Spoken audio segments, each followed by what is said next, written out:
हमारा प्रयास रहेगा कि जनता गठबंधन के पक्ष में समर्थन दे। उसके लिए हम लगातार मेहनत कर रहे हैं, आगे भी मेहनत करते रहेंगे। हमारे तमाम नेता फील्ड में हैं, काम कर रहे हैं। चुनाव खत्म हो जाएगा, फिर भी आपको अम्बेडकरवादी समाजवादी मिलेंगे सड़कों पे, बाकी लोग मिलेंगे घरों में, और किसी को गाली देने से, आरोप लगाने से कुछ नहीं होगा। समाज पार्टी से बहुत सावधान है ना, वो अंदर ही अंदर हाथ मिलाए हुए बीजेपी से। और मुझे खुशी है कि चंद्रशेखर इस लड़ाई में हम लोग के साथ दे रहे हैं। जो सपना देखा था बाबा साहब भीमराव अम्बेडकर जी ने, जो सपना देखा था मान्यवर काशीराम जी ने, उस सपने को हम लोग मिलकर के आगे बढ़ाएंगे और उस पर चल करके उन पिछड़े लोगों को, दलित भाइयों को और जो शोषित वंचित रहे, उनके साथ खड़े होकर के उन्हें सम्मान दिलाने का काम हम लोग करेंगे। बहुजन समाज पार्टी का लक्ष्य बीजेपी हराना नहीं है। बहुजन समाज पार्टी का लक्ष्य है कि समाजवादी पार्टी आगे न बढ़ जाए। इतना मुकाबला समाजवादियों ने किया, अगर प्रशासन ने बेईमानी न की होती तो आज उत्तर प्रदेश में सरकार समाजवादियों की होती। क्या आपको नहीं पता सैनी साहब को कैसे हराया गया? क्या आपको नहीं 400 वोट थे, 300 वोट थे? मैं अपने कन्नौज का बता सकता हूँ। क्या सेंट्रल फोर्स अंदर जाएगी काउंटिंग के उसमें? क्या रामपुर का चुनाव नहीं देखा आपने? इसलिए संविधान बचाइए, लोकतंत्र बचाइए, बड़ी लड़ाई है। इसलिए आप भी सहयोग करें, आप भी मदद करें। एक दिन पहले वहां पर एक बेटी जो बिहार से, बक्सर से आई थी, 3 लोगों ने उसको घर में रख करके उसके साथ बलात्कार किया। क्या जवाब है मुख्यमंत्री जी के पास? कल ही उस नौजवान की मौत हो गई जो मुख्यमंत्री आवास के सामने आत्मदाह किया। वो कह रहा था कि उसके विधायक ने उसको परेशान किया। अयोध्या में वहां एक पुजारी अपनी जान दे दिया, आत्महत्या, और कह करके कि चौकी के वहां पर लोगों ने मुझे परेशान किया और पैसे लेकर के जबरदस्ती। क्या पैसा नहीं मांग रहे थे चौकी इंचार्ज? क्या बलिया में लाइव आपने नहीं देखा कि एक व्यापारी सूदखोर से परेशान होकर के, और वो सूदखोर कौन थे? मुख्यमंत्री जी की पार्टी के लोग थे। उसकी जान चली गई, वो लाइव उसने जान दी व्यापारी ने। वहीं पर एक छात्र नेता जिसको पीट पीट करके मार दी, उसकी जान ले ली बलिया में। क्या जवाब है मुख्यमंत्री जी के पास? कहते हैं लॉ एंड ऑर्डर बेहतर है। बताओ, एक मां बेटी जिंदा जला दी गई हो बुलडोजर चला करके। एक ब्राह्मण समाज के उसका पिता अपनी पत्नी को और अपनी बेटी को जलते देखते रहा हो, कोई मदद नहीं मिली। और जब उसका बेटा उससे पहले न्याय मांगने गया था तो पुलिस ने उस सर्दी में उसको नंगा कर दिया था। ये लॉ एंड ऑर्डर की बात करेंगे और फिर दूसरों को माफिया बताते हैं। अगर गोरखपुर की सूची निकाली जाती और मुख्यमंत्री जी ने अगर अपने मुकदमे वापस नहीं लेते तो उनकी इतनी। हमारा प्रयास रहेगा कि जनता गठबंधन के पक्ष में समर्थन दे। उसके लिए हम लगातार मेहनत कर रहे हैं, आगे भी मेहनत करते रहेंगे। हमारे तमाम नेता फील्ड में हैं, काम कर रहे हैं। चुनाव खत्म हो जाएगा, फिर भी आपको अम्बेडकरवादी समाजवादी मिलेंगे सड़कों पे, बाकी लोग मिलेंगे घरों में, और किसी को गाली देने से, आरोप लगाने से कुछ नहीं होगा। जनता सब जानती है कि किसके राज्य में क्या हुआ और किसके राज्य में क्या हो रहा है। बस ये है कि अभी लोगों के लव सिले हुए हैं, होठ सिले हुए हैं, क्योंकि कलम और कागजों पे पहरा लग गया है सरकार का। कोई बोलेगा तो गोली से बात हो, गोली से काम थोड़ा चलेगा। और अभी तानाशाही नहीं देखी आपने, अब तो हम इनसे और लड़ेंगे कल और आज। जिनकी बात कर रहे हैं आप उनको छोड़ो, हम लड़ेंगे 2 दिन। हमारे कार्यकर्ता मुकदमे होंगे, लाठियां चलेंगी, जेल जाएंगे, आप देखना। पूरे प्रदेश में होगा ये, सिर्फ यही नहीं।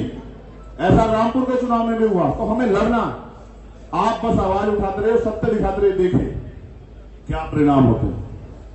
और परिणाम, जनता के परिणाम हमेशा अच्छे लोगों की तरफ जाते हैं। और अच्छे लोग ये कह रहे हैं कि भारतीय जनता पार्टी की ट्रिपल इंजन की सरकार अब तक थी, ट्रिपल इंजन से 1 इंजन इस बार अभी कम करेंगे, बाकी 2 इंजनों की व्यवस्था 2024 और 27 में हम लोग करेंगे। धन्यवाद। नगर पंचायत का अपनी अपनी जगह चेयरमैन, अध्यक्ष या मेयर चुनने का चुनाव है। मैं देख रहा हूं, जहां भी जा रहा हूं, जहां अगर भारतीय जनता पार्टी का मेयर रहा है, नगर पालिका अध्यक्ष रहा है, तो उसने शहर को बर्बाद कर दिया है। कल ही मैं लखनऊ में कार्यक्रम कर रहा था। मेट्रो से लेकर के, रिवर फ्रंट से लेकर के, और जो समाजवादी सरकार में अर्बन इंफ्रास्ट्रक्चर दिया था उसको देख करके, और जितना समाजवादियों ने काम किया उसके आगे ये सरकार काम नहीं बढ़ा पाई। वो भी एक स्मार्ट सिटी थी।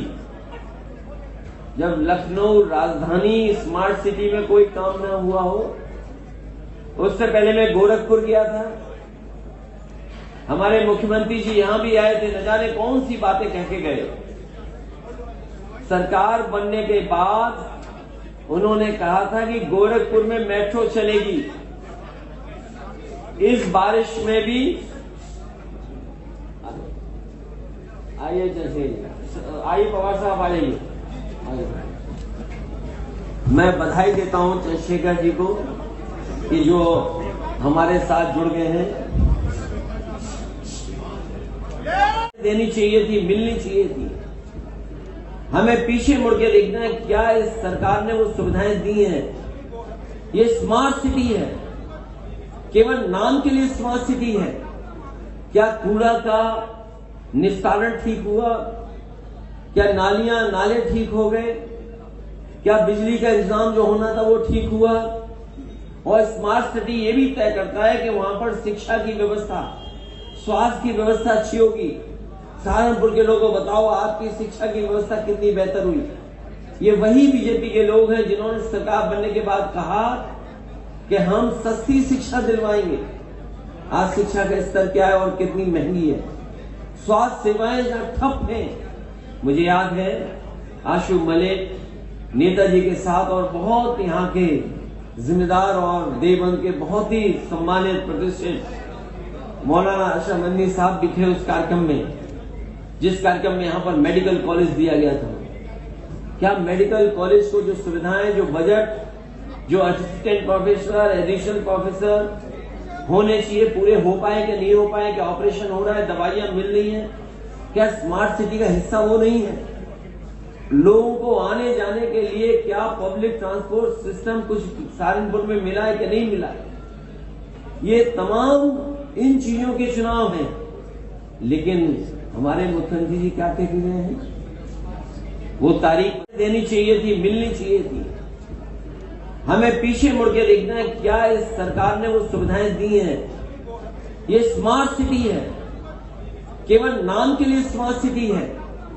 क्या कूड़ा का निस्तारण ठीक हुआ? क्या नालियां नाले ठीक हो गए? क्या बिजली का इंतजाम जो होना था वो ठीक हुआ? और स्मार्ट सिटी ये भी तय करता है कि वहां पर शिक्षा की व्यवस्था, स्वास्थ्य की व्यवस्था अच्छी होगी। सहारनपुर के लोगों को बताओ आपकी शिक्षा की व्यवस्था कितनी बेहतर हुई। ये वही बीजेपी के लोग हैं जिन्होंने सरकार बनने के बाद कहा कि हम सस्ती शिक्षा दिलवाएंगे। आज शिक्षा का स्तर क्या है और कितनी महंगी है। स्वास्थ्य सेवाएं जहां ठप हैं। मुझे याद है आशु मलिक नेताजी के साथ और बहुत यहाँ के जिम्मेदार और देवबंद के बहुत ही सम्मानित प्रतिष्ठित मौलाना अशरफ मदनी साहब भी थे उस कार्यक्रम में, जिस कार्यक्रम में यहाँ पर मेडिकल कॉलेज दिया गया था। क्या मेडिकल कॉलेज को जो सुविधाएं, जो बजट, जो असिस्टेंट प्रोफेसर, एडिशनल प्रोफेसर होने चाहिए पूरे हो पाए कि नहीं हो पाए? क्या ऑपरेशन हो रहा है, दवाइयां मिल रही हैं? क्या स्मार्ट सिटी का हिस्सा वो नहीं है? लोगों को आने जाने के लिए क्या पब्लिक ट्रांसपोर्ट सिस्टम कुछ सहारनपुर में मिला है कि नहीं मिला है? ये तमाम इन चीजों के चुनाव हैं। लेकिन हमारे मुख्यमंत्री जी क्या कह रहे हैं? वो तारीख देनी चाहिए थी, मिलनी चाहिए थी। हमें पीछे मुड़ के देखना है क्या इस सरकार ने वो सुविधाएं दी हैं। ये स्मार्ट सिटी है, केवल नाम के लिए स्मार्ट सिटी है। क्या कूड़ा का निस्तारण ठीक हुआ? क्या नालियां नाले ठीक हो गए?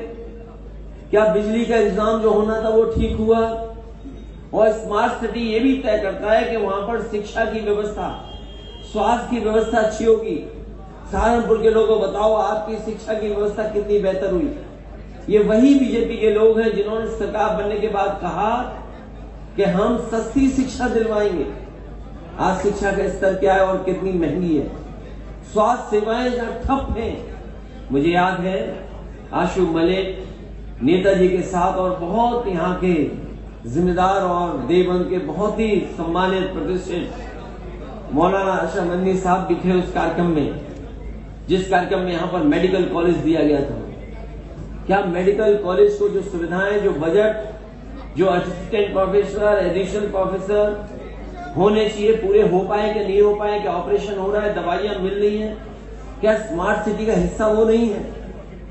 लोगों को आने जाने के लिए क्या पब्लिक ट्रांसपोर्ट सिस्टम कुछ सहारनपुर में मिला है कि नहीं मिला है?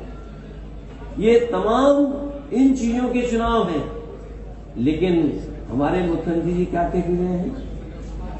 वो तारीख